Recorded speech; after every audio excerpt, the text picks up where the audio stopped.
سلام.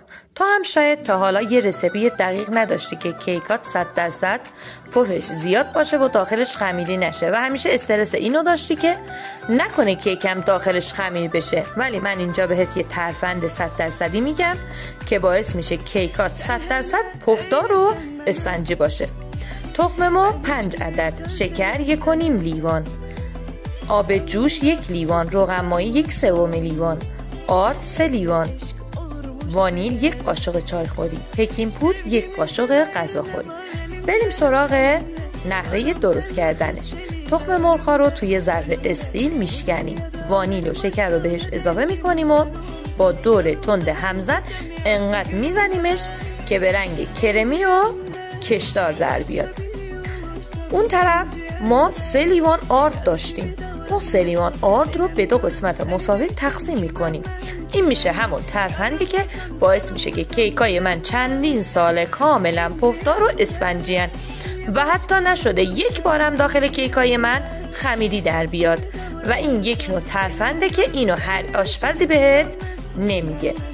نصف آرد رو اینجا الک میکنیم.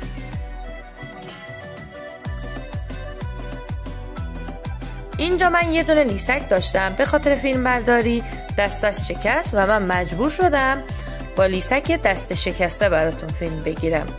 بعد از اینکه آرد اضافه کردیم با لیسک همش میزنیم که داخل آرد موادمون آرد گلوله نشه، چون گلوله ها بعداً داخل کیک بد دیده میشن. بعد از اینکه این مواد رو مخلوط کردیم همون ترفند آب جوشمون رو بهش اضافه میکنیم و این باعث میشه کیکمون کاملا پفدار بشه.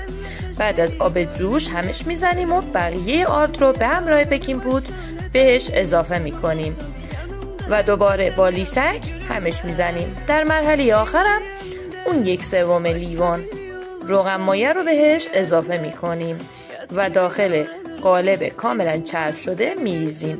بعدش وقتی که داخل قالب ریختیم چند بار کفش رو میزنیم زمین تا هرچی حباب داخل کیکمون هست از بین بره. روی کیکمون بعد پختن اون وقت هیچ ترکی بر نمیداره.